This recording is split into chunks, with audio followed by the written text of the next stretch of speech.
한국여론연구소 이은영 소장, 한국인사이트연구소 전민기 팀장, 어서 오십시오. 안녕하세요. 자, 두 분이 이제 주목한 숫자 하나하나씩 한번 봅시다. 네, 먼저 이은영 소장. 예, 저는 1%를 가져왔는데요. 1%? 예, 이게 지금 야당 대선 주자 지지율이라기보다는 인식률 숫자라고 저는 보고 싶은데, 최근에 한국갤럽이 지난 12일과 14일 전국 만 18세 이상 1,000명에게 다음 대통령감으로 누가 좋다고 생각하는지 물어봤는데요. 예. 95% 신뢰 수준에서 표본 오차는 플러스 마이너스 3.1%포인트인데요. 여기서 나온 숫자 중에서 이제 그 야당 대선 주자 황교안, 유승민, 윤석열 이 세 분이 다 1%. 윤석열은 야당 주자는 아니죠? 주자라기보다는 야권 인사. 야권 예. 인사도 아니죠. 현직 검찰총장이에요. 그렇죠. 근데 이제 사람들 인식 속에는 이분도 야권의 어떤 예비 주자로서 어쨌든 생각을 하나 좋아요, 봐요. 좋아요. 예, 근데 그래서 이 세 분이 1%가 나왔거든요. 세 명 다 각각 1%? 예, 예. 그리고 다른 분은 이제 이재명 지사가 11%, 안철수 대표가 3%, 홍준표 전 대표가 2% 이렇게 나왔습니다. 그래서 이번에 이렇게 낮은 숫자가 나온 거는 사실 그 기존에는 보기 문항을 넣고 거기서 선택을 하는 방식으로 물었는데 예. 이번 갤럽 조사는 자유응답 방식으로 물어서 보기 없이 그래서 이게 지지율이라기보다는 약간 인식도에 더 가깝은 예. 숫자라고 보여질 수가 있고요. 그 황교안 후보가 참 주목해서 볼 수가 있겠는데 1%로 지금 하락을 했어요. 기존의 그 이전 조사를 보면은 8에서 10% 정도였고 통합당 지지층 내에서도 3월에는 37%, 4월엔 29%였는데 5월엔 4%로 굉장히 지금 하락을 한 상태로 나왔습니다. 그래서 예. 이번 조사가 의미하는 거는 정치인과의 언론 노출이 관계가 얼마나 깊은지 그래서 언론에 노출되지 않고 활동이 보도되지 않으면 지지율이 이만큼 인식도가 떨어질 수 있다는 걸 보여주는 자료라고 생각이 되어서 그것도 갖고 왔습니다. 그렇고 총선 패배의 직접적 결과물이기도 하죠. 그렇죠. 그게 더 이것도 영향이 있는데 그 이후에 어떤 좀 긍정적인 모습이 하나도 없었기 그러니까요. 때문에 그래서 지금 무슨 활동을 하려고 또 움직임을 있다는 얘기도 있더라고요. 이은영 소장 여론조사를 이제 오래 해왔잖아요. 예. 우리 코너 제목도 여론 숫자는 살아있다잖아요. 네. 1이라는 숫자가 살아있는 거예요. 죽어있는 숫자예요. 이게 지지율이 아니기 때문에 저는 약간 살아있는 숫자라고. 근데 황교안 전 대표는 이게 조금 살아있는 숫자라고 보기는 어려울 것 같습니다. 네. 예. 근데 지금 그렇게 지지하는 또 대선 후보감으로 생각하는 사람이 없다는 응답이 여전히 대단히 높죠. 예, 47%로 높고요. 사실 47? 예, 예. 그 윤석열 아까 말씀하신 윤석열 총장도 검찰총장이 뉴스 메이커는 되지만 대선 주자 부분에 들어온 적이 없거든요. 예. 그러니까는 근데 통합당 지지층에서 보면 황교안 후보 같은 4%의 지지율을 보이고 있어요. 그러니까 그런 걸 볼 때 사실은 이게 역설적으로 그만큼 예비 후보군이 없다. 그런 거를 보여주는 숫자라고도 볼 수 있겠습니다. 네. 야권에 눈을 씻고 찾아도 대선 주자로 국민들이 인식할 만한 사람이 아예 없다. 네. 그거죠, 한마디로. 네, 그렇죠. 그 1% 받은 분들 빅데이터 상에서는 어때요? 지금 사실 뭐 국민들의 대선에 대한 관심도가 지금 상태에서는 그렇게 높지 없죠. 않다고 봐야 거의 돼요. 없죠. 왜냐하면 예. 언급량 자체가 네. 그 인물에 대한 언급량은 나오는데 그 비율이 대선이라는 키워드가 함께 언급됐을 때는 지금 뭐 10% 미만 정도라고 봐야 되거든요. 일단은 그래도 그 윤석열 검찰총장 같은 경우는 지난 한 달 언급량이 16만 5천 건인데 여기다가 이제 대선 관련 키워드를 함께 넣어봤습니다. 뭐 그랬죠. 대선이라든지 대권 주자, 대선 주자 함께 막 쭉 넣으면 1,200여 건밖에 안 나와요. 16만 건 가운데 1,200건. 그러니까 사실 윤석열 없는 거네요. 총장 한마디로. 같은 경우는 언론이 조금 예, 만들어낸 그렇죠. 후보가 아닌가라는 저는 그런 생각을 해보고요. 예. 관련 뉴스가 한 68건 되고 거기에서 보면 연관어 자체도 뭐 대선, 대권 주자 쭉 보시면 알겠지만 다른 후보들도 마찬가지입니다. 지금 같이 거론된 후보들의 이름 정도, 그다음에 대선이라는 단어 정도. 그러니까 어떤 특별한 이슈가 없다는 거죠. 예, 그러니까 언론에서만 지금 이거를 조금 다루고 있다라고 보시면 될 것 대신에 같아요. 16만 건이 넘는 언급량은 주로 검찰 관련 뉴스 맞습니다. 그런 걸 거예요. 예. 그건 윤석열 총장이고 네. 또 황교안 전 대표는 2만 3천 건 정도 언급 중에 대선 관련 언급량이 2,700여 건이니까 한 10%. 예. 우선 언급량 자체가 2만 3천이면 윤석열 총장의 뭐 5분의 1, 6분의 1 이러네요. 맞습니다. 네. 그럼에도 불구하고 대선 관련 언급량은 좀 한 2배 정도 된다고 보시면 될 것 아이, 같고요. 그래도 뭐 2,700건이면 맞습니다. 없는 거죠. 그리고 예. 거의 지금 없는데 관련 뉴스는 한 700건 정도, 470건 정도 형성이 되고 있고요. 긍부정 비율이 좀 중요한 것 같은데 6.1대 64.3이에요. 부정이 그러니까 그렇게 높아요. 맞습니다. 어. 이 대선이라는 단어가 함께 붙으면 오히려 뭐 총선이나 다른 것과 연결됐을 때보다 훨씬 더 부정비율이 예. 올라가고 있고요. 급락, 뭐 패배, 혼란, 뭐 절망적이다, 엉터리다, 뭐 이런 단어들 보이고 있습니다. 유승민 지금 거기도 1%가 나왔죠. 그렇죠. 네, 조사 근데 상에서. 여기는 오히려 언급량 자체가 한 9,900건밖에 안 돼서 관심도는 낮지만 그래요? 그나마 대선 관련 언급량이 한 1,700억 건, 그나마 한 20% 예. 비율 정도 나오고 있거든요. 역시나 보시면은 연관어 알겠어요. 역시 예, 후보들 이름이고요. 빅데이터의 언급량 전부 합해서 10,000건이 안 됐다. 그렇습니다. 이제 잊혀졌군요, 거의. 그나마 지금 대선 관련 언급이 가장 많이 나오는 게 이재명 이재명, 경기지사예요. 그렇죠. 언급량이 한 30만 건 되고 대선 관련 언급량이 한 12,000건, 만 예. 건을 넘는 유일한 지금 인물이고요. 아니 우선 이번에 그 조사에서도 네. 10%니 11%. 11%니까 비교가 안 되죠. 그렇죠. 11배인데요, 11배. 네. 자유응답을 했는데 11% 평균과 비슷하게 나왔다면 다른 조사와 비슷하게 나왔으면 상당히 그러니까요. 인식이 되어 있는 거고요. 사실 여기서 지금 박원순 시장 1% 나온 걸 제가 말씀을 안 드렸는데 박원순 시장도 1위예요. 근데 이제 제가 볼 때 여권에선 보기 드문 1위네요. 그러니까요. 이번에 그 S 방역이라 그래갖고 익명 검사나 뭐 기지국 접속해서 문자 발송 이런 여러 가지 그 강력한 조치들을 취했는데 예. 그래서 좀 많이 매스컴 탔거든요. 근데 그게 좀 여기 반영이 안 된 거 아닌가. 그런 생각이 그것보다도 들어요. 네. 이재명, 박원순 중에 이재명 쪽이 항상 한 반 걸음씩 조금 앞서가거든요. 앞서가다 보니까. 그러니까 네. 집중도가 거기도 싹 빨려 들어가니까 박원순 시장은 뭘 해도 대선 주자로 안 보는 거 봐요. 그래서 역시 선점 효과가 굉장히 중요한데 그게 조금 늦는 감이 있죠. 이재명 경기지사 같은 경우가 유일하게 그 키워드 중에 뭐 기본소득이나 돈 뭐 이런 것들이 나와요. 그나마 다른 후보라고 말하긴 그렇지만 어쨌든 예.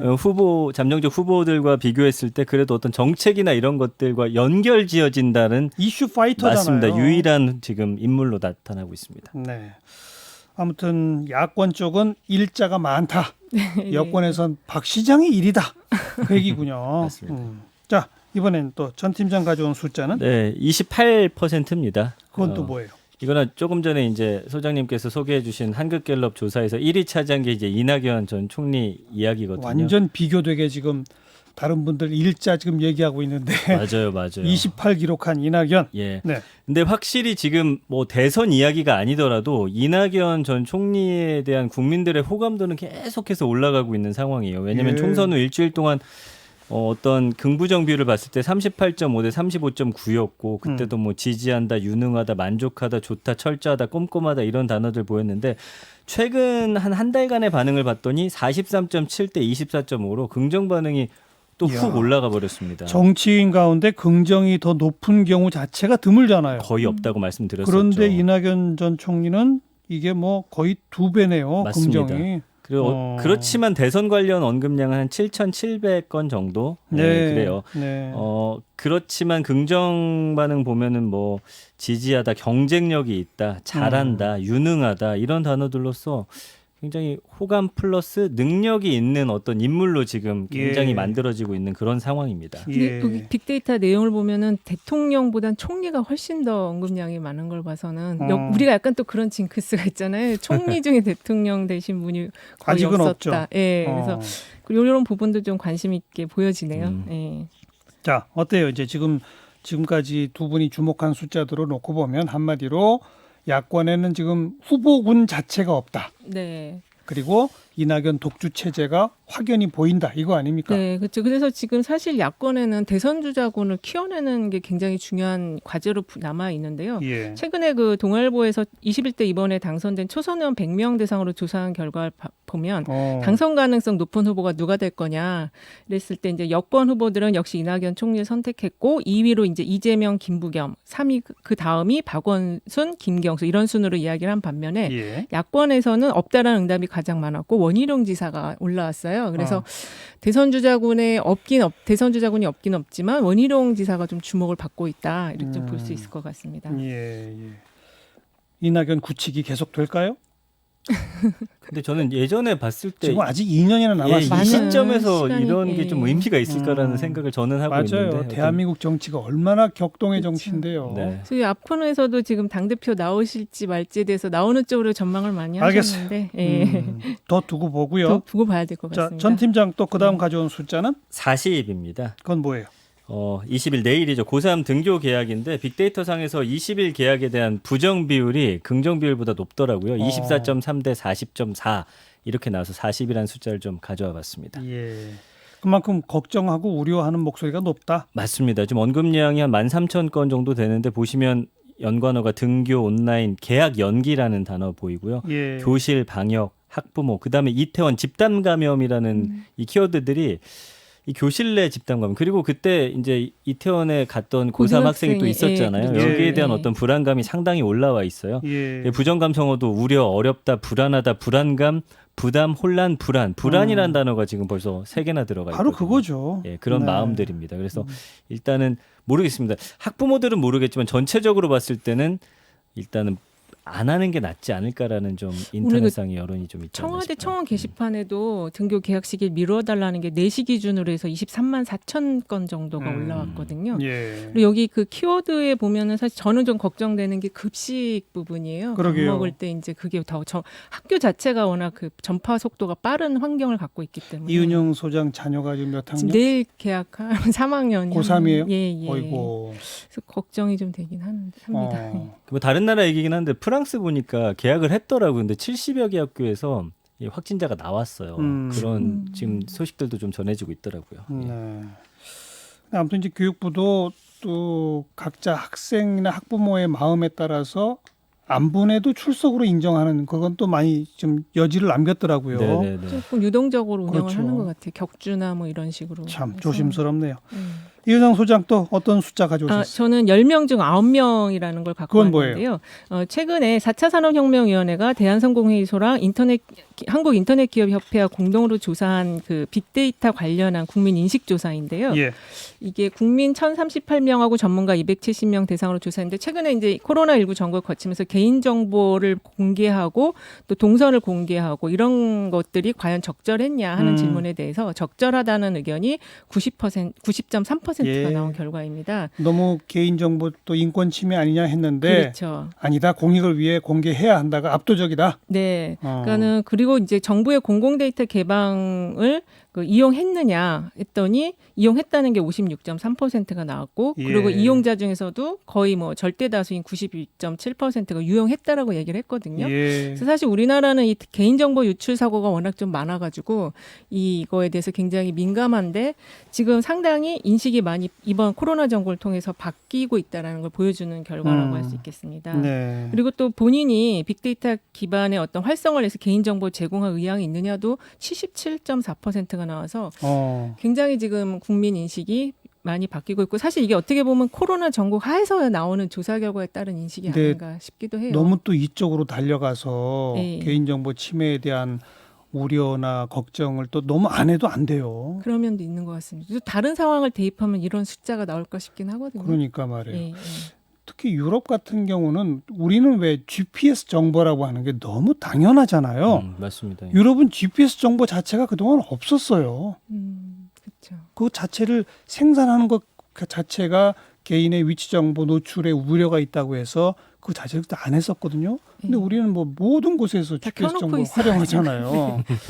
이런 면에서 물론 코로나 방역에는 큰 도움을 우리가 받았다고 하지만 앞으로 또 개인정보 유출이나 또 그 개인정보를 어떻게 보호할 것인지 이 차원에서는 조금 더 차분하고 진지한 논의가 필요할 것 같아요. 네, 네네. 그런 것 같습니다. 그 지금 상황에서 사실은 이 개인정보를 쓰지 말라고 하는 목소리 내기도 사실은 좀 힘든 상황이에요. 왜냐하면 그 코로나 상황이 워낙 비상이라고 그런 그래서 거죠. 저도 지난번에 토론에 한번 나갔는데 이거에 대한 반대 의견이 별로 없고 90% 이상이고 설사 있다고 하면은 좀 당연히 공개해야 되는 거 아니냐는 오늘 의견이 이 소장이 많이 90 가져왔잖아요. 네, 앞으로 이게 그러니까. 언택트 산업이나 비대면 진료 이렇게 개인정보 많이 다루는 영역에서는 좀 긍정적인 흐름으로 갈 수는 있을 것 같아요. 이렇게 인식이 바뀌고 그러나 있어서. 너무 한 방향으로만 가지 맙시다. 네네. 그 얘기예요.